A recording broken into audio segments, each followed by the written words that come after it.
Bom, então, olá pessoal, hoje nós vamos falar aí na nossa aula de antropologia, né, e diversidade cultural afro-brasileira e indígena, tá? Nós vamos falar sobre um tema que está bastante em voga, né, um tema que tem sido falado constantemente, ainda mais nesses tempos de pandemia e de todo esse caos, essa crise social que tem ocorrido aí. Eu peço que desliguem os microfones enquanto eu estiver falando, tá? E aí liguem os microfones na hora de fazer as perguntinhas, na hora de fazer os questionamentos. Então, por favor, observem aí. Então, pessoal, deixa eu só desativar aqui. Bom, então nós vimos, tá, que recentemente houve essa eclosão de todo esse movimento aí do Black Lives Matter, né? Não sei se vocês acompanharam isso na televisão, não sei se vocês chegaram a ouvir falar disso, ou se vocês sabem do que se trata isso, né? Black Lives Matter quer dizer vidas negras importam, tá? Bom, quando nós falamos, bom, esse movimento todo, ele voltou a eclodir, né, por causa da morte de um norte-americano, um estadunidense negro, tá, em uma abordagem policial. O sujeito, ele havia passado aí uma nota de $20 falsa, e na abordagem policial, ele foi sufocado até a morte, e isso gerou uma onda, né, de protestos lá nos Estados Unidos, que durou mais de uma semana, com as pessoas na rua, com um pouco de violência aí nas manifestações, e tudo isso aconteceu alguns dias depois, em que o garoto havia sido assassinado, um garoto negro também havia sido assassinado dentro da casa dos seus parentes, né, no Rio de Janeiro. Bom, com toda essa crise social, com toda essa intensa digitalização e intensa informação que nós temos vivido aí por causa da pandemia, a gente foi bombardeado com essas informações e aí reacendeu a questão sobre o racismo, né? Sobretudo sobre a ideia do racismo estrutural. E como a nossa disciplina vai falar sobre cultura africana, né? Cultura afro-brasileira e indígena, eu achei muito importante trazer isso aqui para a gente poder discutir todos esses conceitos ou entender como que o racismo se dá na sociedade como um todo e na história, como o racismo se dá na sociedade brasileira e de que forma, tá? Esse racismo se dá na estrutura da educação. E aí um termo que a gente tem ouvido aí com bastante frequência é o termo racismo estrutural. E aí fica muito difícil para a gente entender o que seja esse racismo estrutural, né? Porque no nosso dia a dia, né, sejamos nós brancos ou negros, tá? No nosso dia a dia, a gente não se dá conta das atitudes ou das ações racistas, né? Ou muitas vezes nós não conseguimos identificar isso com facilidade. Então existe uma tendência em que nós naturalizemos esse racismo, quer dizer, como se fosse algo que não existisse. Porque ninguém chega no outro e fala assim, eu não gosto de gente negra, eu não quero que minha filha namore ou se case com um rapaz negro, eu não quero que meu filho se case com uma moça negra, ou eu não quero que na escola tenha professores negros, ou que o meu médico seja negro.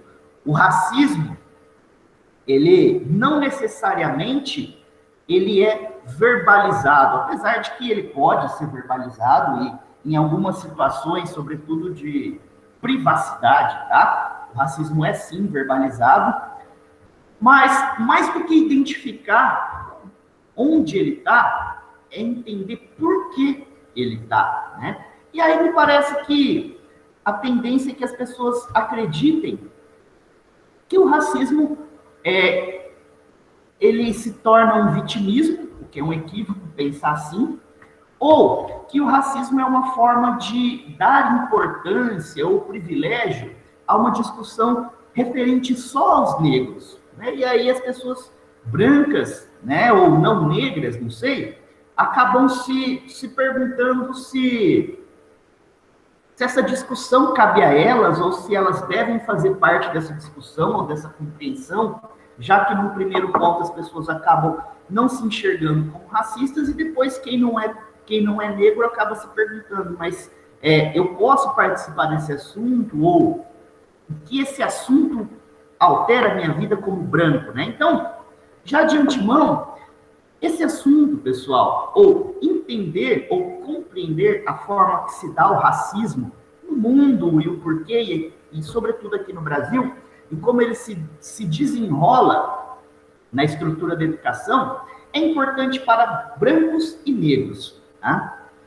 E aí, as pessoas vão dizer assim, olha, professora, mas tudo bem, o movimento lá nos Estados Unidos, ele inicia-se, né, com a frase, né, a hashtag aí, Black Lives Matter, que quer dizer, vidas negras importam. Aí, eu penso, mas todas as vidas importam, professor? Se a gente ficar falando vidas negras importam, parece que a gente está desvalorizando todas as outras vidas. Só que esse movimento do Black Lives Matter, ele não está dizendo apenas vidas negras importam. Ele está dizendo vidas negras importam. Por quê?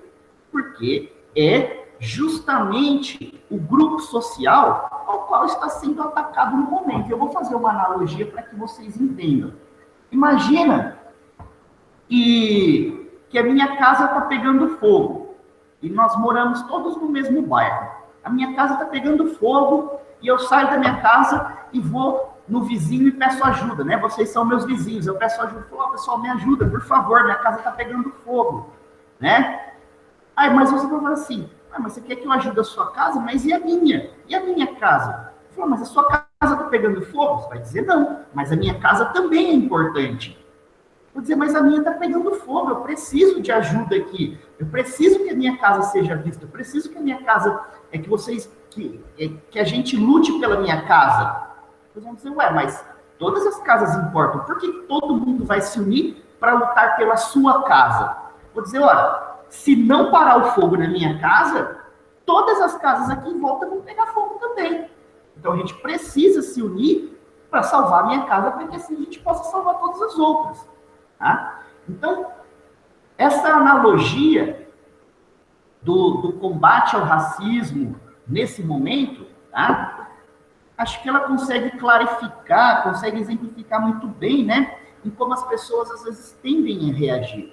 Porque esse movimento está passando muito na televisão, está passando muito na internet, e as pessoas se sentem ofendidas, tá? Porque eles pensam, ué, mas por que o movimento negro está em voga, está em destaque? Mas e a minha vida? E os meus problemas? Né? A gente vive numa estrutura social que tende a individualizar os sujeitos, que tende a individualizar todos nós, e faz com que todos nós olhemos a nossa existência a partir da nossa perspectiva. Sejamos nós brancos ou negros. Só que isso tende a ser colocado, né? Ou isso tende a ser um ponto de visão aí da nossa condição de existência. E aí, muitas vezes nós não conseguimos olhar para a totalidade dos acontecimentos e de que forma todos os acontecimentos com outros grupos podem afetar diretamente a nossa vida em algum momento. Porque pensem só, e aí eu vou colocar algum conceito para vocês entenderem mais, que é, basicamente, o conceito de democracia, né? Quando a gente fala vidas negras importam, será que essa é uma defesa democrática? Ou será que essa é uma defesa de apenas um grupo que não envolve a sociedade toda? E vamos refletir, tá? Primeiro, democracia. Quando nós falamos em democracia, a maioria de nós tende a entender a democracia como um movimento de a sua liberdade, o seu direito, ou o seu dever, pelo menos para alguns é um dever, mas é o seu direito ou dever de ir às urnas e votar a cada 2 anos, né? De 4 em 4 anos você vota aí para a esfera estadual e federal, e a cada 4 anos, intercalado, né, você vota na esfera municipal. E aí a gente acredita que a democracia está restrita a isso. Para além disso, a gente acha também que democracia é eu poder falar o que eu quiser, né? É poder eu me expressar do jeito que eu quiser, é poder eu escrever o que eu quiser lá no Facebook sem ser considerado um crime, né? Então a gente tende a entender que liberdade e democracia é isso. Mas será que a gente não está olhando? Será que esse conceito de liberdade e democracia não está sendo colocado de forma um pouco errônea? Porque vamos refletir um pouco só. Se uma sociedade, vamos imaginar uma sociedade em que o acesso à justiça é precário, quer dizer, poucas pessoas têm acesso à justiça. O que quer dizer ter acesso à justiça, professor? Quer dizer que se eu cometer um crime, se você cometer um crime, nós seremos julgados da mesma maneira, independente da nossa classe social, independente do cargo que ocupamos, independente da cor da nossa pele, e independente de onde a gente seja. Será que a nossa democracia, será que o nosso sistema de justiça, ela funciona de forma igual para todos? Então vamos só pensar, não responda, vamos só pensar sobre esse tópico. Vamos pensar um pouco sobre esse ponto. Então, democracia, um dos tópicos da democracia, além do que eu disse, é, por exemplo, ter acesso à justiça. Se vivemos em uma sociedade em que apenas um grupo tem acesso à justiça e outro grupo não tem, esse grupo que não tem justiça, será que ele vai ter as melhores condições de exercer a sua democracia? Será que então democracia é só o nosso direito de votar e de se expressar? Será que democracia também não é o nosso direito, o direito total, o direito de todas as pessoas à justiça? Esse é um ponto. Outro ponto, os bens comuns aí das nossas condições de existência, né? O que a gente precisa ter minimamente, o que nós precisamos ter minimamente para poder existir aí de forma minimamente tranquila? Vamos lá, nós precisamos ter um trabalho, nós precisamos ter um salário digno, nós precisamos ter casa, nós precisamos ter saneamento básico, nós precisamos ter acesso à saúde e nós precisamos ter a garantia de uma velhice tranquila. Pelo menos isso. Será que uma sociedade em que apenas um grupo tem acesso a isso, será que essa sociedade é democrática? Aí vamos dizer, professor, mas quem que vai dar isso? A questão não é quem vai dar. A questão é que todos devem ter. Por exemplo, pode existir um governo que prefira dar acesso à saúde com hospitais públicos, acesso à educação com escolas públicas, acesso ao saneamento básico com um saneamento básico público, acesso à moradia com moradias públicas, né? Tipo construção de casas e ali o auxílio às pessoas, enfim. Tem governo que faz essa escolha. Mas tem governo, por exemplo, que faz outra escolha. Tem governo que escolhe avançar muito economicamente para que todos tenham um emprego e um salário legal, e aí cada um vai atrás de comprar, né, sua saúde, sua educação, sua moradia. Não é importante como isso acontece. Se é porque um governo escolhe distribuir ou se é porque um governo escolhe dar acesso às riquezas econômicas. Tudo bem. A questão é ter acesso a esses bens comuns, que é moradia, trabalho, emprego, salário digno, acesso ao saneamento básico, velhice tranquila. Uma sociedade em que as pessoas não têm acesso a essas condições é uma sociedade democrática? Eu vou pensar, uma sociedade que não tem acesso, em que não são todas as pessoas que têm acesso à justiça.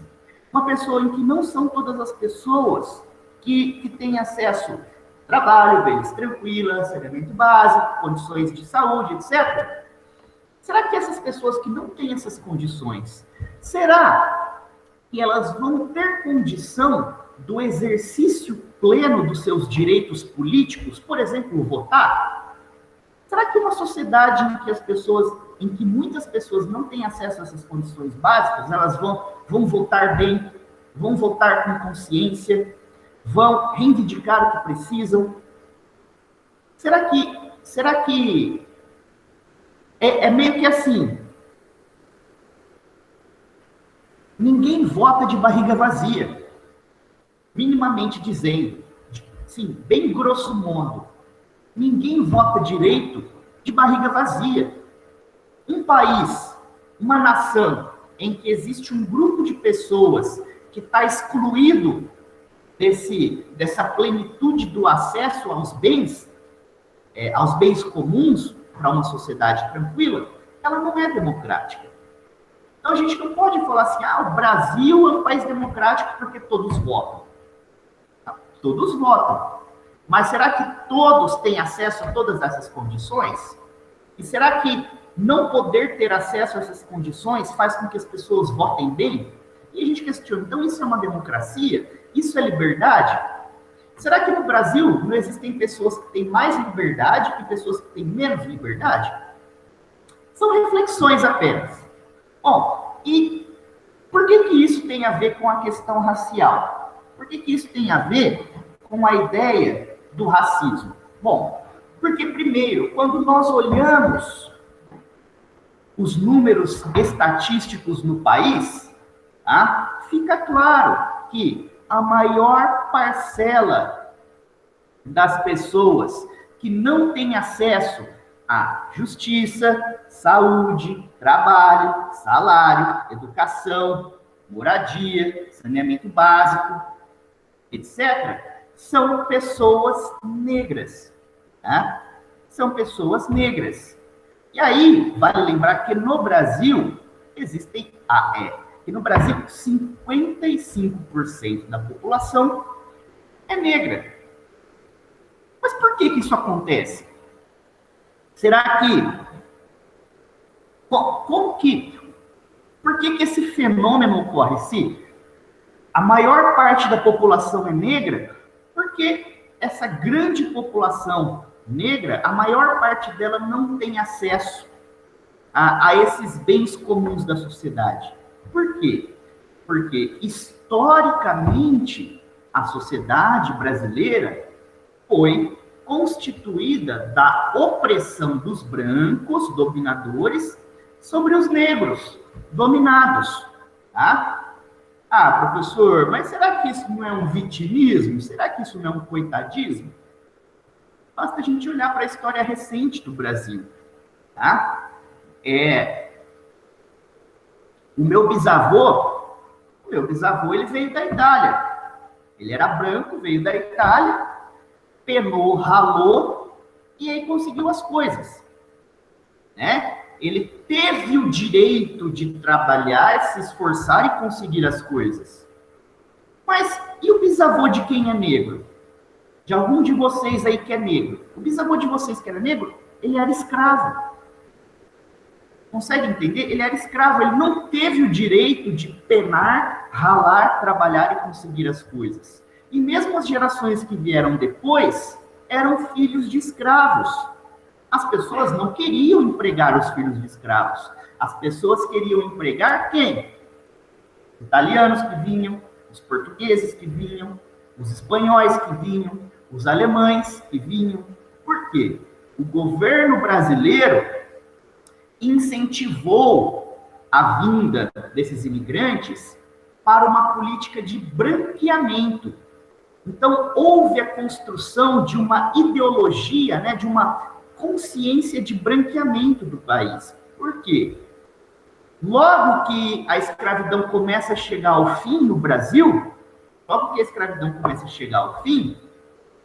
nota-se que 80% a 85% da população brasileira, lá no século XIX, era negra.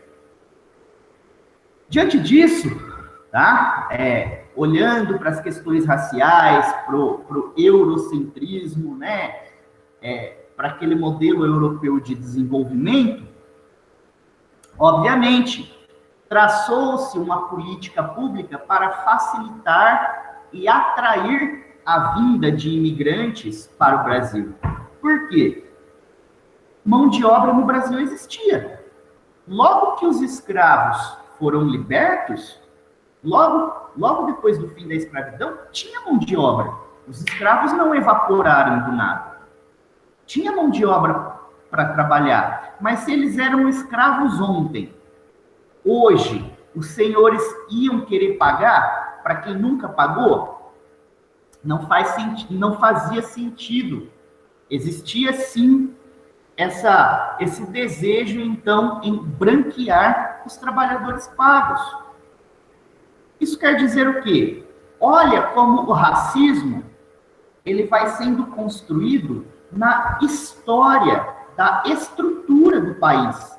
A forma como a estrutura do país, ano a ano, do século XIX até hoje, ela foi sendo consolidada, sedimentada, igual um muro que você vai construindo e colocando tijolo a tijolo, e vai fazendo parte da estrutura de vivência, do pensamento, de formas de agir e pensar, né, de formas de coexistir com a realidade, a ponto que vai chegar, por exemplo, nos dias de hoje, e é muito mais comum que a gente veja professores nas faculdades, professores e professoras nas faculdades, professores brancos, professoras brancas, médicos e médicas brancos e brancas,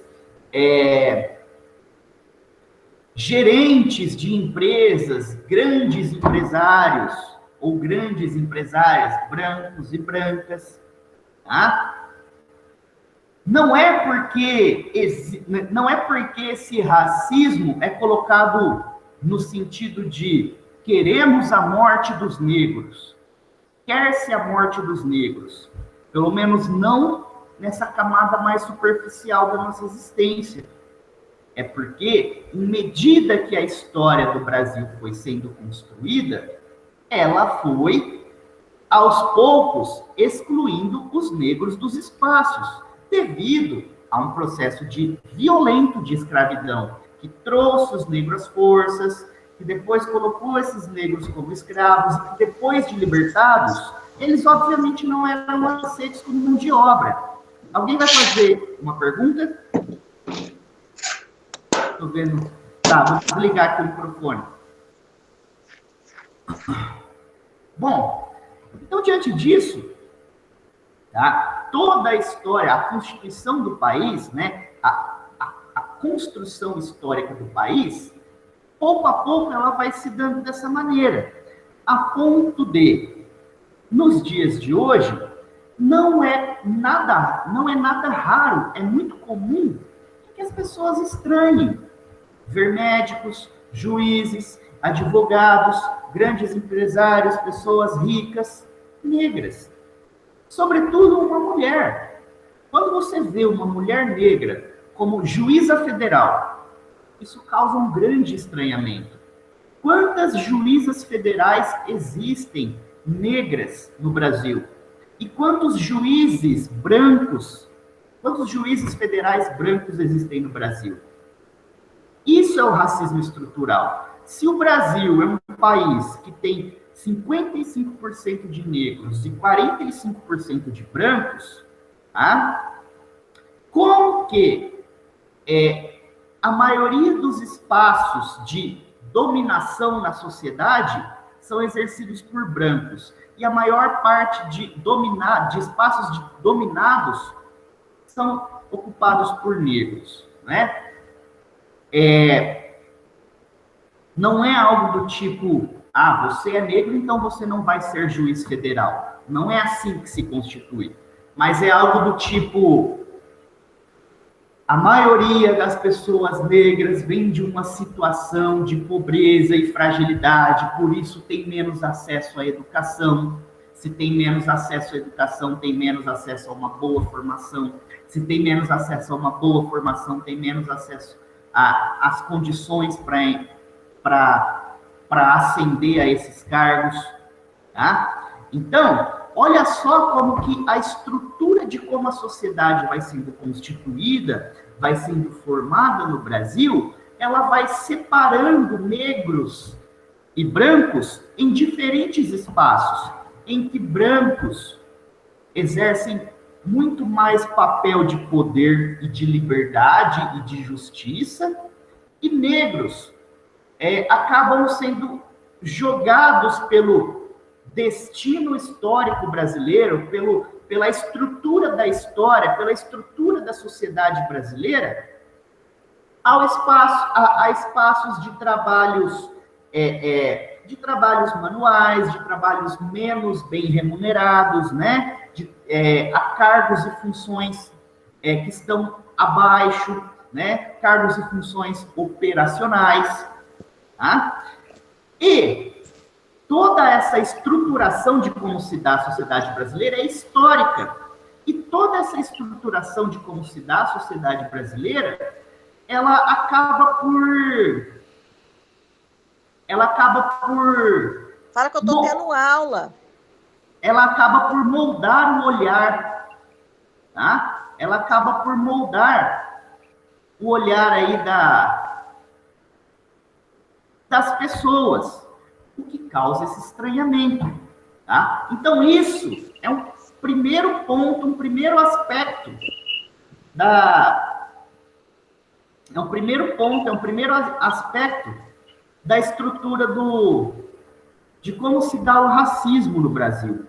Agora, quando nós vivemos um momento social, político tão específico igual aos dias de hoje, que é crise econômica, crise na saúde, crise na política, um bombardeio de informações que joga as pessoas numa situação de angústia, de desespero, de medo, devido a todas essas situações.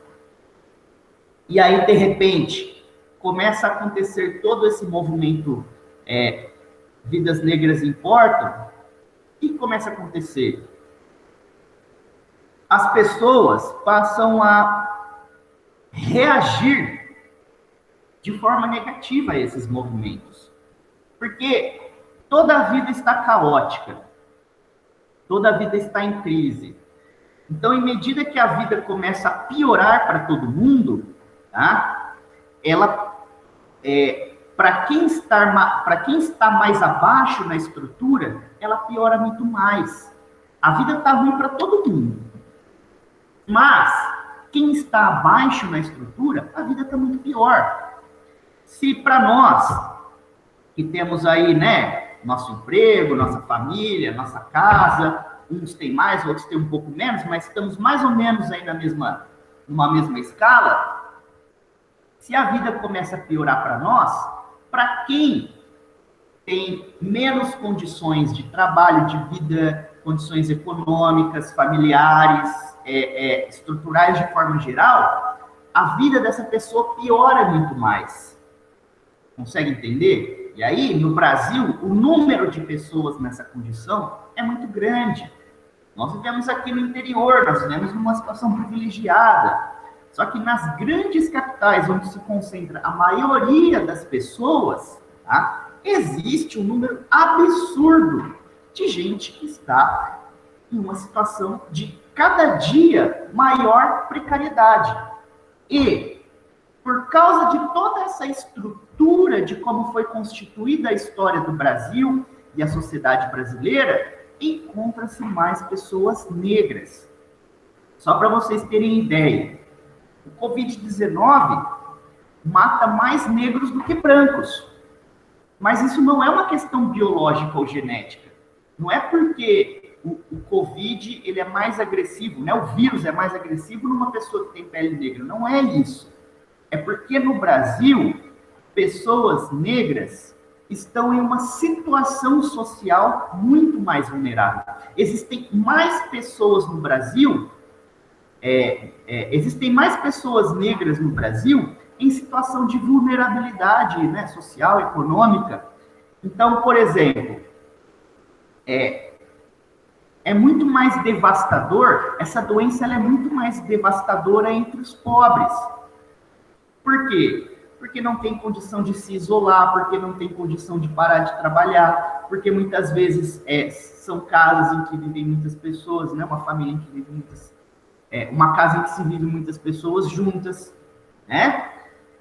E aí são pessoas que têm menos acesso às condições de saúde, têm menos acesso até... Muitas pessoas têm menos acesso até água e sabão, coisas simples, para poder combater aí máscaras, tá? Então, a maioria das pessoas que não tem essas condições são negras.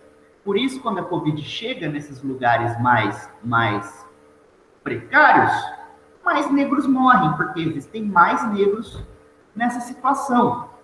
Por isso, essa discussão de vidas negras importam, por quê?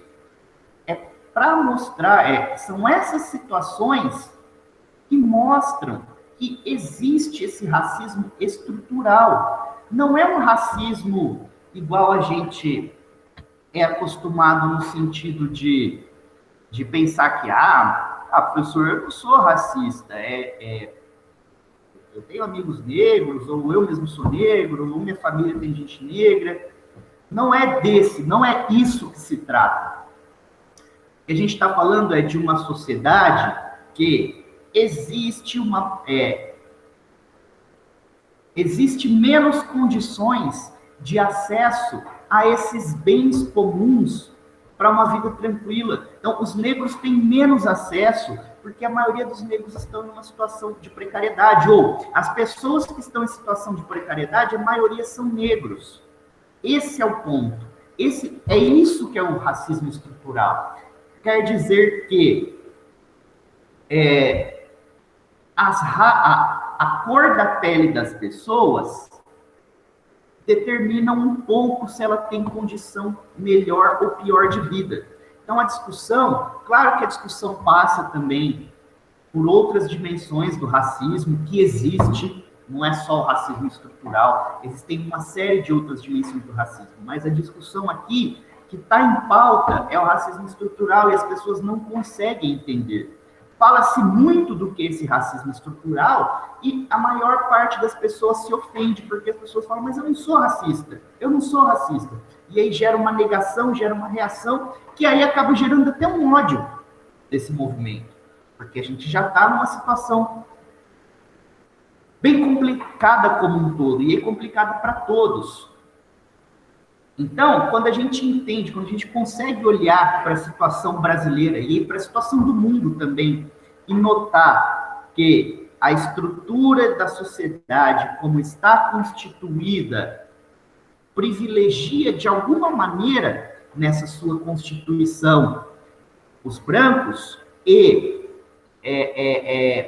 prejudica de alguma maneira em sua condição, né, em sua estruturação, os negros, a gente começa a observar o porquê dessa movimentação. E aí a gente começa a perceber que, em um momento de tensão social, em um momento de crise, de desespero social, digamos assim, quem vai penar um pouco mais, quem vai sofrer um pouco mais, ou mais, melhor dizendo, são os negros.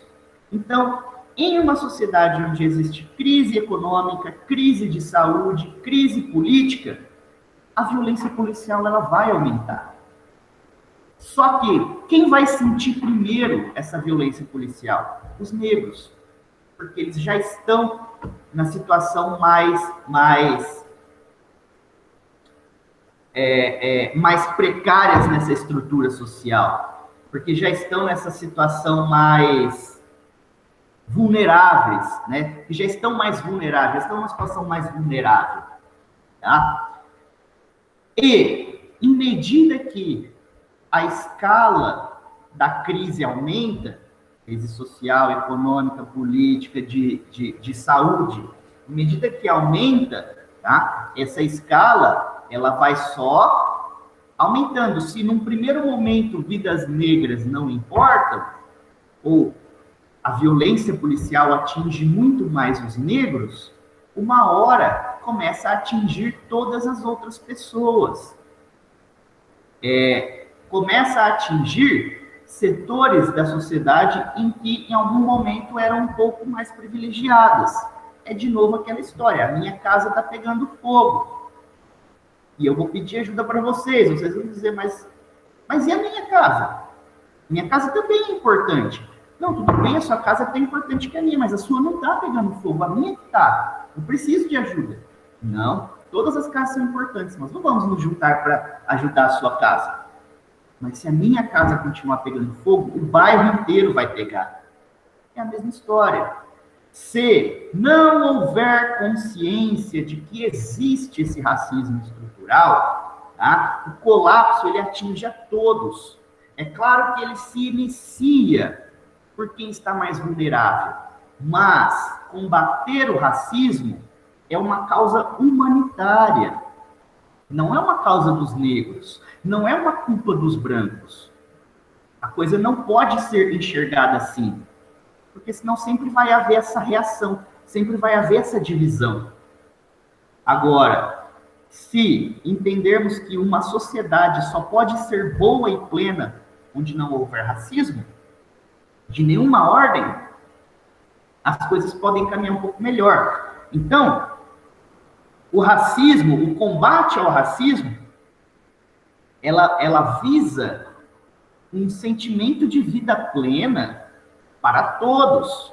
Combater o racismo não é vitimizar o negro, não é apontar para o branco e dizer que o branco é racista.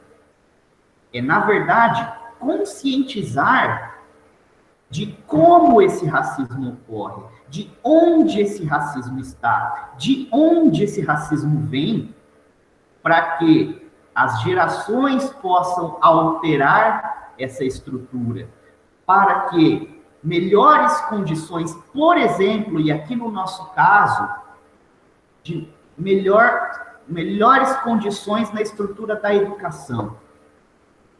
E aí, eu posso passar dados simples e básicos que eu nem preciso olhar estatística. Nem vocês, nem eu. Nós não precisamos olhar estatísticas. Basta a gente ter a nossa percepção. Quem aqui trabalha em escola, quem aqui é educador, educadora, é só reparar a realidade. Se você trabalha em colégio, escola pública, seja ensino fundamental 1, 2, ou ensino médio, seja estadual, seja municipal, se você trabalha numa escola pública, você vê um número muito maior de alunos negros. Se você trabalha numa escola particular, ou se em algum momento você teve acesso a ver uma realidade da escola particular, você nota que tem mais alunos brancos.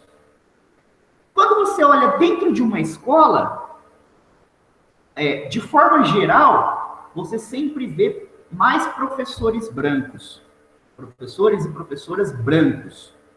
Quando você olha para uma escola pública, até tem mais professores negros. Quando você olha para uma escola particular, existem muito menos professores negros.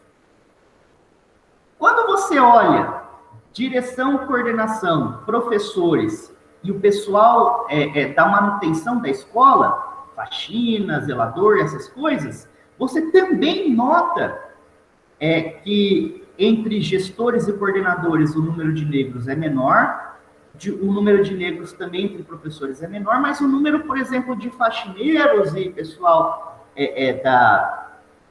da manutenção, a maioria é negra. Quer dizer, aqui não tem ninguém dizendo, olha, então você é branco, você vai comandar. Você é negro, você não vai comandar. Não existe isso. Só que, quando a gente olha para o nosso mundo, ele é assim. Ele está estruturado assim. Por quê? Existem razões históricas, sociais, antropológicas, que chegaram nesse ponto. E isso molda o nosso olhar para a realidade. E naturaliza o nosso olhar. A gente simplesmente acha normal, tá? Então, aqui a discussão é saber identificar onde isso está, como isso está, e por que isso está, e por que isso é ruim para a nossa sociedade. Porque isso, nas dimensões, em outras dimensões da existência das pessoas, vai fazer, por exemplo, uma criança negra lá da escola pública desistir, sei lá, de um sonho, de uma ideia de fazer medicina, ou de fazer uma faculdade. Eu trabalhei em escola pública um bom tempo. Eu via isso.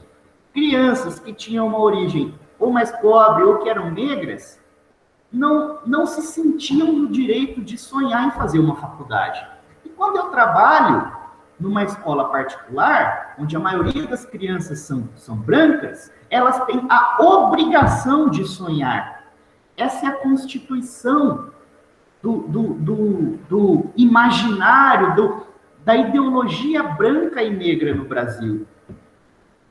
Crianças negras têm medo de sonhar com um futuro profissional. Não se sentem no direito de sonhar com um futuro profissional. Crianças brancas se sentem na obrigação de sonhar com esse futuro profissional. Por quê? É a forma como é constituída ideologicamente, né? É como assim, existe uma estrutura de formação ideológica e de consciência do branco. Existe uma estrutura de formação ideológica da consciência do negro. O negro, na sociedade, ele é moldado para ser negro e agir como negro e pensar como negro. O branco, ele é moldado para agir e pensar como branco. Não é porque alguém fica, olha, você tem que ser assim, não é bem assim. É por conta da estrutura de como a sociedade está posta, está colocada. Isso vai gerando nas pequenas contradições, nas pequenas situações, nas sutilezas, naquilo que o nosso olhar não consegue identificar, vai moldando esses dois sujeitos e, num determinado momento da vida, o homem, o menino branco de 18, 19 anos, dependendo do lugar, tem medo de abordagem. Dependendo do lugar não, de forma geral, tem medo de abordagem policial. Tem medo, por exemplo, de usar boné ou um capuz, igual o jovem usa. Todo jovem, sabe, jovem tem um jeito de falar, jovem gosta de usar capuz, jovem gosta de usar boné, jovem gosta de tatuagem, jovem gosta de brinco, jovem gosta daquilo. Mas o jovem negro, ele tem medo. Ou ele vai percebendo que certas situações podem prejudicar ele. Enquanto o jovem branco, ele não precisa pensar se ele é branco ou negro. Em nenhum momento da vida de um jovem branco, ou de uma pessoa branca, ele fala, nossa, eu sou branco. E ele se depara com esse questionamento. O negro, chega um momento da vida em que ele percebe que ele é negro. Em que ele nota que por ele ser negro, certas coisas ele tem medo de fazer, ele tem medo de sonhar, ele tem medo de agir de certas maneiras. Óbvio, só que quando tudo isso é colocado, ainda erroneamente ou de forma resistente, existe um grupo de pessoas que acaba achando que isso é vitimismo. Só que uma sociedade só pode prosperar como tal quando esses olhares não existirem mais, quando essa estruturação não existir mais. Tá?